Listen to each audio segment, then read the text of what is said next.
모세가 이스라엘 백성을 구원했습니다. 하나님이 무려 10가지 재앙으로 애굽을 맹폭격을 하죠. 거의 국가 재난 사태로 몰아가신 다음에 하나님께서 마침내 노예였던 백성을 구원하셨고 자기 자녀로 삼으셨습니다. 이제 다 끝난 줄 알았는데 아직 끝이 아닙니다. 뒤에서 추격대가 오고 있습니다. 자기 자녀를 잃은 이집트 군대가 복수를 하기 위해서 이스라엘 백성을 맹추격을 하고 있는 거죠. 당대 최강의 군대고 이집트의 전차 부대가 막 오는 상황이었습니다. 이스라엘은 어떤 상황이냐면 남녀노소, 노약자, 어린아이, 거기다가 양떼 등등 가축을 다 이끌고 있는 상황이었어요. 그러니까 속도가 매우 느린 거죠. 이집트 군대가 따라잡습니다. 절체절명의 위기의 순간이죠. 지금까지는 이런 적이 없었습니다. 뭐냐면 10가지 재앙을 살펴보겠습니다. 10가지 재앙의 특징이 뭐냐면 이스라엘 백성이 하는 게 하나도 없습니다. 하나님이 알아서 모세를 부릅니다. 모세가 가서 나일강을 피로 변화시키죠. 모세가 가서 바로왕과 싸웁니다. 이스라엘은 뭐 하면 되냐면 가만히 있기만 하면 돼요. 별로 하는 게 없습니다. 가만히 있으면 하나님께서 모세를 통해서 알아서 이스라엘을 구원하고 도우십니다. 고작 하는 게 뭐냐면 어린 양 유월절 어린 양의 양을 잡아서 그 피를 문선주에 바르는 노동뿐이었죠. 그것도 모세가 시켰고 순조롭게 진행이 됩니다. 여러분 지금까지 10가지 재앙은요 이스라엘 백성이 한 게 거의 없습니다. 한 게 없고 하나님과 모세에 의해서 구원되었습니다. 근데 지금은 절박해졌죠. 뭐예요? 이집트 군대가 맹추격을 해오니까 이스라엘 백성들이 지금까지 했던 패턴을 버리고 했던 것이 무엇이냐면 출애굽기 14장 10절을 제가 한번 읽어보겠습니다. 바로가 가까이 올 때에 이스라엘 자손이 눈을 들어본즉 애굽 사람들이 자기들 뒤에 이른지라. 이스라엘 자손이 심히 두려워하여 여호와께 부르짖고라고 되어 있습니다. 놀라운 일이 일어나죠. 이스라엘 백성들이 혼비백산에서 두려워해서 하나님께 다 같이 기도한 일이 일어났습니다. 부르짖는 기도죠. 모두가 상황이 다급하니까 아무도 인도하지도 않았어요. 모세가 인도하지 않았습니다. 자기들끼리 자발적으로 기도를 합니다. 뭐라고 하냐면 하나님 도와주세요, 하나님 살려주세요 하고 고래고래 소리를 지르기 시작하죠. 근데 재밌는 게 뭐냐면 하나님은 그냥 도와줄 수 있었습니다. 근데 여러분 이스라엘은 가만히 있고 하나님이 지금까지 했던 것처럼 10가지 재앙을 했던 것처럼 하나님이 혼자 구원하시고 도울 수 있었는데 지금은 하나님이 어떻게 합니까? 가만히 계신 거예요. 하나님은 어떻게 합니까? 이스라엘의 부르짖는 기도, 자기를 찾는 기도, 의지하는 기도, 간구하는 기도를 듣고 난 다음에 모세를 움직입니다. 그 모세 입에서 나온 말이 뭐냐면 너희는 가만히 있어, 하나님이 너희를 위해 싸우실 것이라는 그 유명한 말이 이 이스라엘의 부르짖는 기도 뒤에 나오게 됩니다. 결국 홍해를 가리시고 원수였던 이집트 군대를 물에 던지심으로 이스라엘을 구원하시죠. 저는 여기서 두 가지를 알아보고 싶은데 하나님이 우리를 도우시고 구원하시는 두 가지 방법이 있습니다. 첫 번째 하나님의 구원 방식은 하나님의 전적인 구원입니다. 뭐냐면 인간이 아무것도 할 게 없습니다. 이스라엘 백성을 볼게요. 10가지 재앙까지 1부터 첫 번째 재앙부터 10번째 재앙까지 하는 게 없습니다. 그냥 가만히 있으면 돼요. 가만히 있으면 하나님 이집트를 때립니다. 가만히 있으면 하나님이 모세를 불러요. 그리고 모세를 통해서 바로왕과 싸우게 합니다.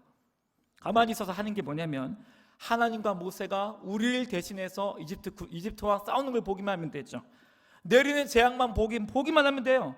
굳이 할 게 없으면 유월절 어린 양을 잡아서 문설주에 바르는 겁니다. 할 게 없죠. 그저 흘러가는 대로 있으면 어떻게 해요? 하나님이 도와주고 구원해 주는 방식입니다. 우리 이사야 43장 2절 말씀을 한번 읽어보면 좋을 것 같은데요. 함께 읽어봅니다. 시작.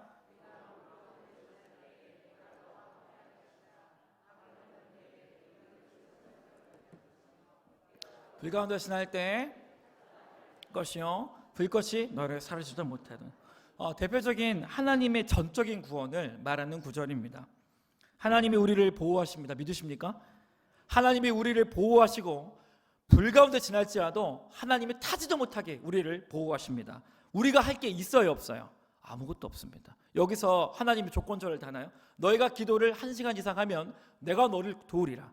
아니 너희가 선교를 나가면 좀 극단적인데 너희가 봉사를 하거나 가난한 자를 돕기만 하면 내가 너를 도우리라는 구절이 없습니다. 그냥 뭐예요? 하나님의 일방적으로 우리를 도와주시고 구원해 주시는 것이죠. 여러분 우리가 할 게 있어요, 없어요? 아무것도 없어요. 아버지이신 하나님께서 우리를 보호하십니다. 하나님이 우리 가족을 보호하십니다. 조건이 없습니다. 일반적인 사랑이죠. 여러분 우리가 갈 때 하나님이 알아서 나쁜 사람들을 물리쳐줘요. 그리고 우리 직장을 보호하십시오. 큰일 날 뻔했는데 알아서 그 일이 해결돼요.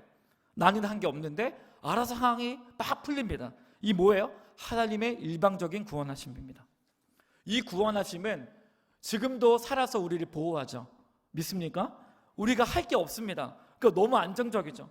그래서 우리는 이 구원하심을 보고 뭐라고 하냐면 지금까지 지내온 것 다 주의 크신 은혜였다고 얘기합니다. 하나님의 전적인 구원을 얘기하는 거죠. 은혜가 무엇입니까? 하나님이 나를 지켜주시고 보호하시고 구원해 주신 거죠. 근데 나는 한 게 없어요. 아버지 하나님이 우리를 은혜로 구원해 주신 것입니다.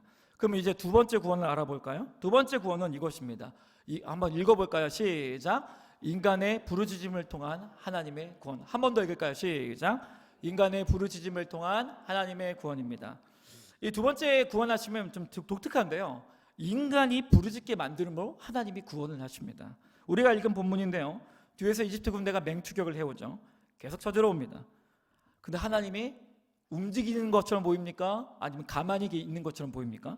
하나님이 가만히 있는 것처럼 보이죠. 이집트 군대가 계속 추격해오니까 칼을 든 채로 전차 부대가 자기 눈앞에서 이스라엘 백성들 앞에서 점점 가까워지는 것이 보이는 거죠. 하나님이 알아서 천사를 보내서 12군단 되는 천사를 풀어서 이집트 군대를 물리칠 수 있습니다. 근데 하나님이 가만히 있죠. 하나님이 아니면 천사를 보내서 창세기에 나타난 기적, 눈을 멀게 하시던가 아니면 전염병을 주시던가 그렇게 하셔야 되는데 하나님은 가만히 있는 거예요.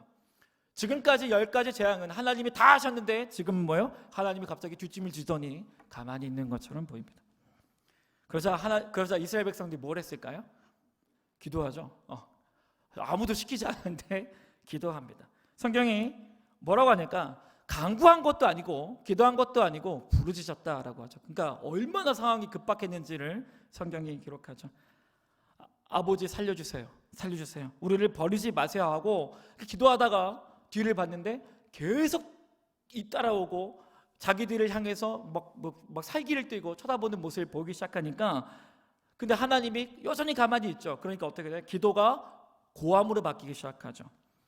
뒤에 12절과 13절을 보면 이게 기도인지 저주인지 알 수가 없습니다.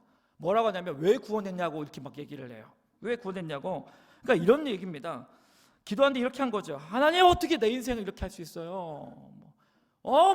나 구원해놓고 어떻게 안 도와줘요? 하나님 존재하지도 않네요 하면서 거의 욕과 불평을 섞어서 하고 있죠. 왜 구원했냐고 해야죠. 이게 기도입니까? 근데 성경이 뭐라고 하냐면 기도라고 얘기합니다. 여러분 출애굽기 뒤를 보면 알겠지만 이스라엘 백성이 불평하거든요. 그럼 불평했으면 불평이라고 명확히 기록되는데 이 기도는 명확하게 뭐라고 하냐면 불평이 아니라 하나님께 부르짖은 기도였다라고 성경이 기록을 합니다. 하나님이 그 모든 불평을 다 기도로 들으셨습니다. 이게 뭐냐면 그 본능을 안 거예요. 말은 그렇게 하지만 본심은 뭐예요? 도와달라고 살려달라고 하는 거죠. 살려달라고. 이 부르짖는 기도가 딱 끝나니까 어떻게 돼요? 하나님이 모세에게 응답하죠. 모세야 지팡이 들어라. 그럼 뭐래요? 내가 이 일을 통해 영광을 얻을 것이다 라고 얘기를 합니다. 그래서 결국 이스라엘 눈앞에서 바다가 갈라지는 기적이 일어나죠. 그 자신들의 눈앞에서 400년을 괴롭히는 원수를 물리쳐 버리셨습니다. 이스라엘이 이때 눈물을 흘리고 미리암이 소고라는 악기, 기타라고 생각하면 되는데 그걸 갖고 찬양 인도를 시작하죠. 미리암이 찬양 인도를 하고 찬양 집회가 일어납니다. 여러분 두 번째 구원 방식이죠. 하나님이 그냥 구원해 주시지 않습니다. 할 수 있는데도 불구하고 굳이 이스라엘이 부르짖게끔 하십니다. 일부러 다급하게 하시고 이집트 군대를 통해서 이스라엘이 자기를 찾게끔 만들어요. 그리고 그의 목소리에서 나오는 하나님 제발 저희를 살려주세요라는 그 기도를 듣자마자 구원이 시작되는 것입니다. 이게 바로 두 번째 구원 방식이에요. 여러분 하나님은 부르짖는 기도를 통해서 우리를 구원하십니다. 이 두 번째 구원에 대해서 성경을 더 자세히 한번 살펴보겠습니다. 두 번째는 인간이 부르짖음에 상달될 때 구원이 시작됩니다.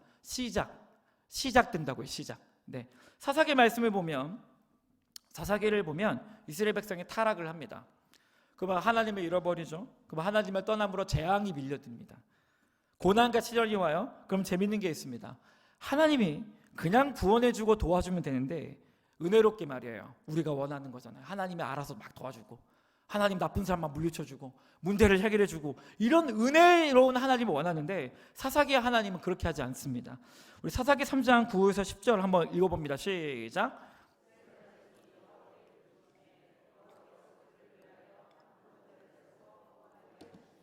그는 곧 갈렙의 아우 그나스의 아들 온니엘이라 여호와의 신이 그에게 임하셨으므로. 아멘. 하나님이요 이스라엘이 그냥 가만히 있을 때 구원하지 않습니다. 부르짖고 찾게 만들고 간절히 하나님을 찾을 때, 그리고 기도하게 하셨을 때, 도와달라고 했을 때, 하나님만 소망이라고 말하게 했을 때, 그 기도가 시작됐을 때 그 응답으로 구원이 시작됐습니다. 구원자를 보내요. 그리고 정말로.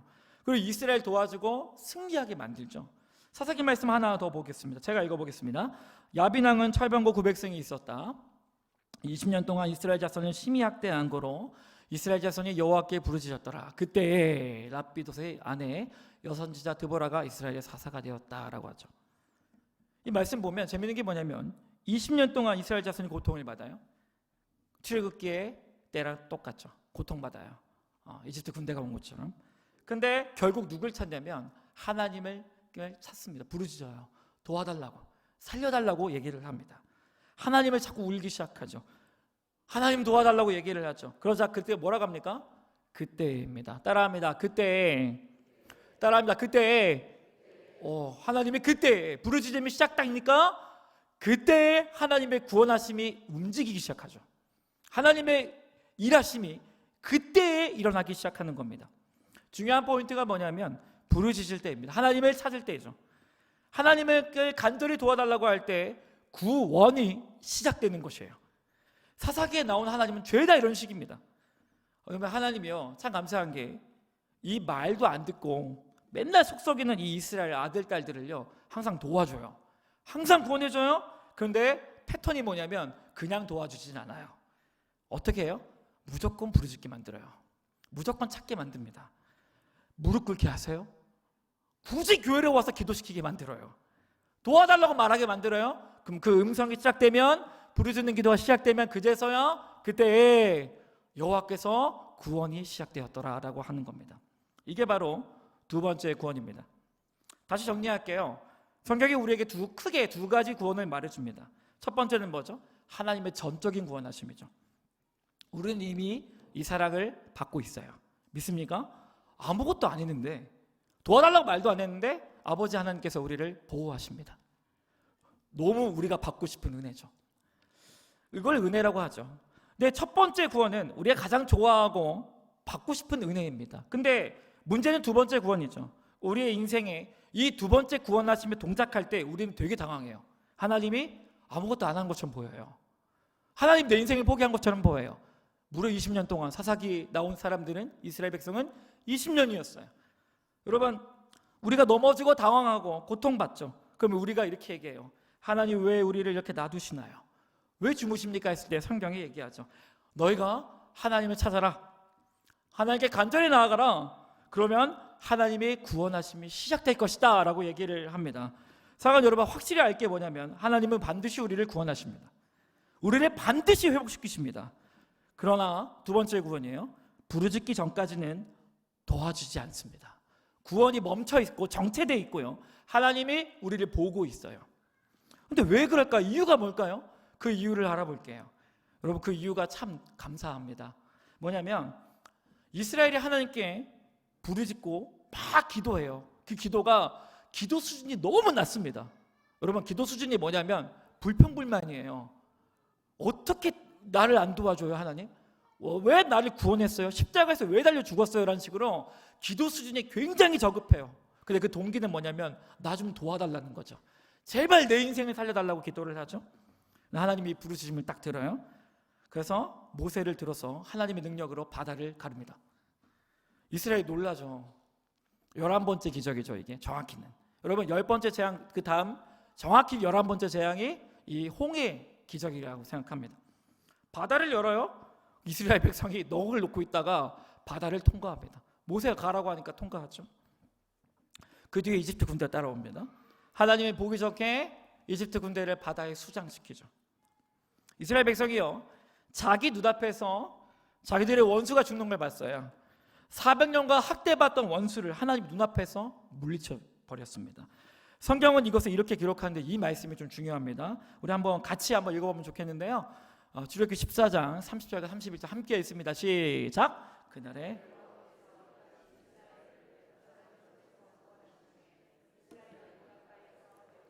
죽어있는 것을 보았더라. 이스라엘이 여호와께서 애굽 사람들에게 행하신 그 큰 능력을 보았으므로 백성의 여호와를 경외하며 여호와와 그의 종 모세를 믿었더라. 아멘. 여러분, 여기 백성이 여호와를 믿었더라는 구절이 처음 나옵니다. 경배했다는 말이 나왔는데 믿었더라라는 말이 처음 나와요. 여기. 여러분, 누굴 믿게 돼요? 하나님이 살아계심을 믿게 됐어요. 여러분, 또 이런 뜻도 돼요. 하나님이 정말로 내 삶에 존재하시고 하나님이 능력의 왕이시고 강하신 분이고 우리 가정을 지켜주시고 내 인생을 돌보는 그 하나님을 정말로 믿게 된 것이 언제예요? 이 부르짖는 구원을 통해서예요. 여러분, 세 번째가 이겁니다. 부르짖는 기도를 통한 구원, 어떻게 돼요? 살아계신 하나님을 비로소 믿게 되는 것입니다. 한번 세 번째 한번 같이 읽어볼까요? 시작. 부르짖는 기도를 통한 구원, 살아계신 하나님을 믿게 된다. 할렐루야. 여러분, 믿음이 있긴 했어요. 근데 그 믿음이 너무 작았죠. 근데 이 부르짖는 기도를 통한 구원이요, 믿음을 엄청나게 성장을 시키는 거예요. 진짜 내 눈에 하나님의 살아있음을 믿게 되는 거죠. 재밌는 게 뭐냐면 성경 어딜 봐도 1부터 10까지 재앙을 했는데 엄청난 기적을 봤어요. 여러분, 솔직히 이스라엘 백성 앞에서 바다 가르는 거 별거 아니에요. 왜? 이미 엄청난 기적을 봤거든요. 아니에요? 이스라엘 백성 입장에서는 엄청난 나일강, 메뚜기 재앙, 개구리, 흑암, 심지어 하나님께 역사하시는데 이집트의 장자만 다 죽었어요. 이게 말이 됩니까? 이런 역사가 있어요? 엄청난 기적을 보았는데 여러분, 여기 정작 보면 성경에 이스라엘이 하나님을 믿었다는 기록이 하나도 없습니다. 오히려 의심해요. 오히려 화가 나고 왜 구원했냐고 말을 해요. 믿음이 엄청 적은 거죠. 이게 바로, 근데 보세요, 첫 번째 재앙부터 10가지 재앙은 뭐예요? 이스라엘이 할 게 하나도 없습니다. 하나님의 첫 번째 구원입니다. 아무것도 하지 않아도 하나님이 도우시는 구원하심이죠. 여러분, 이 첫 번째 구원도 은혜가 있습니다. 그러나 두 번째 구원이 주는 은혜와 믿음이 더욱 크기 때문입니다. 여러분, 두 번째 구원을 볼까요? 두 번째 구원은 부르짖음을 통한 구원입니다. 절체절명의 위기 속에서 이스라엘이 처음으로 공식적으로 기도회를 했어요. 아무도 뭐라 안 했는데 자기들끼리 알아서 기도회를 합니다. 똘똘 뭉쳐가지고 아버지 살려주세요. 그래서 어떻게 돼요? 홍해라는 기적이 일어납니다. 그리고 성경에 얘기하죠. 이들이 정말로 하나님의 살아계심을 믿었더라. 하나님이 자기들의 왕임을 인정했더라. 믿음이 생겼어요. 그리고 그 믿음이 어느 정도예요? 하나님이 진짜 살아있구나, 야, 하나님이 정말 위대한 분이시구나가 홍해를 통과하면서 알게 됐습니다. 여러분, 하나님이 왜 우리에게 부르짖게 하신지 아시겠죠? 어떤 문제 앞에서 하나님 도울 수 있는데도 가만히 있는 이유가 뭐냐면 일부러 부르짖게 하기 위해서죠. 그게 왜 그럴까요? 우리의 믿음을 위해서입니다. 하나님의 살아계심을 보여주고 싶어 하기 때문에 일부러 그분이 가만히 있는 거예요. 어떤 사건이 일어납니다. 고통과 환난이 있어요. 근데 어떤 사람은 기도하고 어떤 사람은 그냥 하나님이 어떻게 하시겠지, 하나님은 나를 보호하시는 분이야 라고 넘어갑니다. 근데 문제가 해결됐을 때 기도한 사람은 알아요. 뭐예요? 하나님이 정말로 살아있구나를 알게 되는 거죠. 근데 그러면서 믿음이 대폭적으로 성장을 하게 되는 겁니다. 여러분, 자녀를 위해서 기도하잖아요. 그럼 그 자녀가 나중에 다 컸을 때 기도한 부모는 알아요. 내가 키운 거 아닌 거 알아요. 믿습니까? 하나님이 이 자녀를 돌보셨음을 아는 거예요. 살아계신 하나님을 알아요. 그러나 기도를 안 하고 하면요, 그 믿음이 성장하지 않습니다. 하나님의 자녀를 버린 것 같고 하나님이 함께하지 않는 것처럼 느껴지기 때문이죠. 여러분, 고구마 전도법을 쓰신 김기동 목사님의 간증을 끝으로 마칠 건데요. 김기동 목사, 이단 목사가 있고요. 이 고구마 전도법이라고 유명한, 혹시 아시나요? 제가 한 20년 전에 이게 뭐 이렇게 젓가락으로 고구마를 찔러가지고 모르나요? 우리가 같은 대한민국에 있었던 건 맞습니까? 이분이 뭐 한 번 딱 했더니 전국을 순회해야 돼요. 그렇죠? 지금은 전도를 엄청 많이 하신 분인데 이분이 지금 미국에서 담임 목사님이 되셨어요. 근데 이분의 간증이 너무 은혜가 있는데 오늘 제가 말씀을 통해서 한번 나누고자 합니다. 이 사람이 이제 기독교를 되게 미워했습니다. 근데 아내를 만났는데 아내가 교회에 다닌 신자였죠. 그래서 아내의 기도 제목은 남편이 구원을 받는 건데 이 남편은 기독교에 대한 증오심이 있었습니다. 그래서 이 가족의 평화를 위해서 이분이 이 김기동 목사님이 예배를 참석하느라 팔짱을 쫙 낀 다음에 이렇게 팔짱 끼고 이렇게 예배 드리는 거, 제가 했다는 건 아니고 이렇게 해가지고 이렇게 목사님 째려보고 이렇게 예배를 드렸대요. 그래서 사람들이 다 피했답니다. 그 찬양하면 그 다 같이 일어나잖아요. 그 예배 때 다 같이 일어나시죠? 그렇죠? 일어나요. 안 일어납니까? 일어나죠. 그런데 그분만 이렇게 다리 쫙 벌리고 앉아 있는 거예요. 그 사람들이 비상사태라고 막 피하고 이러고 맨날 집에 오면 목사님 욕하고 기독교를 막 태워야 된다, 죽여야 된다, 막 이런 얘기도 막 하고 할 정도였습니다. 그래서 내 아내를 핍박했대요. 교회 가지 말라고. 교회 가지 말라고 했는데 아내가 계속해서 한 번만 교회 가자고 했대요. 그러면 집에 교회에 와서 가족은 예배를 드리고 자기는 밖에서 예배를 안 드리는 거죠. 근데 어떻게든 교회에 왔대요. 와가지고 썬데이 크리스찬의 삶을 사는데 막 속은 막 증오심으로 가득 차고 하나님은 존재하지 않고 목사는 막 나쁜 놈이고 막 교회는 썩었고 막 눈이 막 이글이글 탔답니다. 근데 어느 날 이제 가족끼리 교회를 가는 길이었는데 이분이 갑자기 야 우리 교회 안 가고 스키장 간다라고 얘기를 했대요. 그래서 교회 가다가 갑자기 아빠가 차선을 변경해서 스키장으로 간 거예요. 아내가 옆에서 노발대발 난 거죠. 약속했지 않냐 교회 가기로. 근데 이제 모른 척하고 차를 몰아가지고 스키장으로 갔답니다. 그러면서 뭐라고 하냐면 예수는 없고 목사는 죽일 놈이다 이렇게 얘기를 막 하고 예수는 막 입에 담지 못할 얘기를 하면서 너 그런 정신적인 거 하지 말고 스키장 가자고. 가다가 앞쪽에서 승용차가 날아오면서 전복사고가 쾅 일어납니다. 정신을 차렸더니 아내와 두 아이가 의식을 잃고 장기 파열, 뇌가 아예 돼서 기절을 한 상태인 거죠. 교통사고 현장인데 아빠만 깨가지고 뭐지? 여기 반응해 주셔서 감사합니다. 이 뭐죠? 안전띠죠. 여기 올라오면 다 까먹는 것 같아요. 안전띠를 하고 나가는데 팔이 부러졌나 봐요. 이렇게 했는데 자기가 아내를 다 구출한 거예요. 뺨을 치면서 막 구출을 하고 하면서 전화를 자기가 다 하고 막 해가지고 병원으로 가는데 응급실에서 이분이 이게 병원으로 가는 길에 무슨 말을 했을까요? 하나님 살려주세요. 그 말이 자기도 모르게 나오더래요. 하나님 제발 저를 지옥 보내시고 우리 아내와 자녀는 살려주시고 부탁드립니다 하고 이제 가고 응급실에 도착을 합니다. 도착했는데 의사가 얘기하더래요. 가망이 없다. 가망이 없으니까 가망이 없는데 이게 지금 소망이 없다라고 얘기를 합니다. 응급실에 들어가고 밖에서 이분이 뭘 하냐면 하나님을 찾기 시작합니다. 응급실 밖에서 기도했대요. 제발. 기도가 뭐예요? 맨날 욕하던 사람 기도를 뭘 잘하겠어요. 그렇죠? 기도가 뭐예요? 하나님 도와주세요. 부탁합니다. 제발. 제발. 제발. 하나님 지금까지 그거 했던 거 용서해 주시고 제발 제 아내 살려주시고 했대요. 근데 이제 수술이 끝나고 의사가 나왔는데 이분 간증이 너무 재밌습니다. 나왔는데 선생님 어떻게 됐습니까? 이렇게 했더니 다 기적적으로 3명이 다 살았답니다. 이렇게 하는 거야. 그랬더니 이분이 갑자기 이렇게 얘기했대요. 하나님 감사합니다 라고 했대요. 그리고 눈앞에 스크린이 꺼지듯이 이렇게 하면서 기절을 해버렸어요. 알고 봤더니 가장 팔이 다 부러지고 이 사람의 왼손 외는 전부 다 뼈가 다 으스러진 상황이었어요. 그러니까 가장 응급실 강한 사람이 이 사람이었어요. 초인적인 힘으로 하나님께서 살려주시고 뭘 하게 하시냐면 기도를 하게 하십니다. 그리고 눈을 딱 떴는데 자기가 왼손 빼고 다 붕대를 감고 있더래요. 근데 앞에 아내와 딸이 아빠라고 했는데 딱 봤는데 딸이 얼굴이 멀쩡하더래요. 그래서 갑자기 이분이 울면서 무슨 기도를 했었냐면 하나님 우리 딸 나중에 무슨 기도까지 했냐면 그 목숨만 살려달라는 그 기도에 우리 딸 나중에 시집 가야 되는데 제발 얼굴만 이게 이런 기도까지 했대요. 근데 얼굴이 멀쩡한 거예요. 근데 이분이 울면서 하나님 감사합니다 이렇게 얘기를 합니다. 몇 시간 전에 바로 하루 전에는 불신자였고 하나님을 저주하는 사람이었고 믿음 자체가 없었는데 하나님이 살아계심을 믿게 돼요. 뭘 통해서? 하나님 뭘 시켜주셨습니까? 부르짖는 기도를 시켰습니다.